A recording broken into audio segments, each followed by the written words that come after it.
Butterfly Effect was a movie I saw at a pretty young age, and I remember watching the director's cut ending and being absolutely horrified. Years later, I purchased this Infinifilm DVD used, which features both the theatrical and director's cut. You can imagine my surprise to find there were 2 more alternate endings as well as scenes I was used to seeing in a director's cut that aren't in the theatrical cut, aside from just the ending. He has no soul. You were never meant to be. Today I'm going to show you all of this. Let's get into it.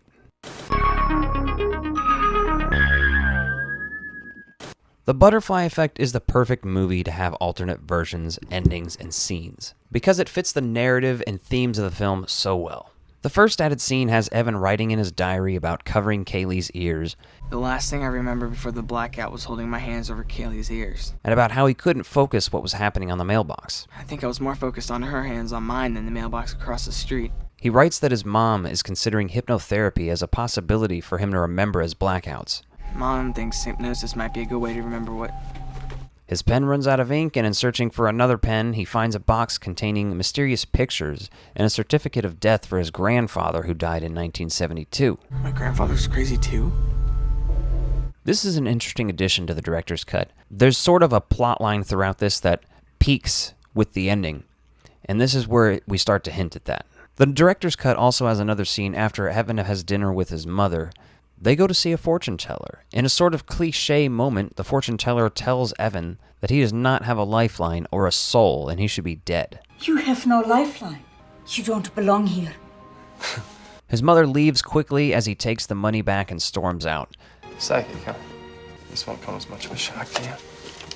Outside, they talk about her previous miscarriages, something she'd never told him about before. Before you were born, I was pregnant twice, and they were both stillbirths. This ties in with the alternate ending we'll get into later, again. In another scene not in the theatrical version, 2 prisoners bribe the guards so they can get to Evan alone. We see the aftermath the next day and more of the humiliation he's suffering in prison. Today, I found my grandfather's death certificate. As they read from one of his diaries aloud and laugh, before one of them strangely asks you to subscribe to the Ectoviolence channel if you haven't already. Wait, what? Oh, that's weird. Later on, while Evan sees his mother in the hospital, we get another scene.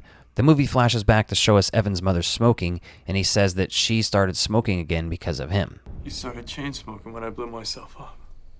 This is sort of, again, building on this theme. They talk more, there's some other additional stuff here, and this is where the endings really diverge. In the theatrical cut, he travels back to a backyard party where he meets Kaylee, and instead, this time he's a dick to her. Come near me again, I'll kill you and your whole damn family. Ensuring that they'll never be friends and he'll never fuck up her life. The director's cut is the one I grew up watching and honestly prefer, where he views footage of his mom at the hospital about to deliver him and instead travels to the womb and strangles himself with the umbilical cord. As if we'd end the movie like that. Sure. You know, I often make jokes about aborting myself, but holy shit. After this, both versions show a kind of happy endings with different parties. The director's cut features Kaylee getting married, and the theatrical cut features Evan and Kaylee walking past each other and hardly noticing each other. This is, of course, after Evan wakes up with Lenny, who doesn't know who Kaylee is, and they burn his journals together.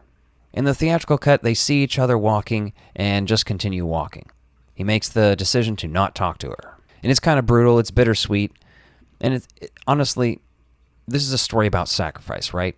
But the director's cut? I don't know, that's a real story about sacrifice. Then there's the other 2 alternate endings. These are ones that I wasn't even super familiar with. Both of them are basically alternate versions of the theatrical cut, though. The first one is referred to as the happy ending. Yeah, but I think we should do the mega happy ending. Oh, the mega happy ending, that's doable. This version is the same as the theatrical up until Evan and Kaylee run into each other. Only this time, they stop and stare at each other. Evan. Kaylee. Wow. You look like a Kaylee. They'd introduce themselves to each other and he asks her out for coffee. It's a little more optimistic, you know? Maybe everything's going to be all right this time. He finally fixed it. Because that's what some people want. I'm sure that's why this ending was made, just to see how it felt. Isn't it great that we're all better people? Then we have the open ending, which is again the same up until Evan sees Kaylee and hesitates. and he walks past until deciding to turn around and follow her, leading us to ponder if he'll catch up and what he might say. These multiple endings were an obvious choice for a movie like this, if you ask me. I only wish they were more accessible in a special feature, similar to how Final Destination 3 did their Choose Their Fate special feature. And personally, again, I prefer the director's cut, but I would love to hear in the comments down below which ending you guys think is better, and which is better between the theatrical and director's cut. Because personally, I genuinely enjoy that dark ending to an already dark film. I don't think you need to muddy it up with trying to make everybody happy who watched it. Quick thank you to my channel members and Patreon subscribers. If you want more Ectoviolence, including exclusive videos and behind-the-scenes content, become a member by clicking the links in the description below.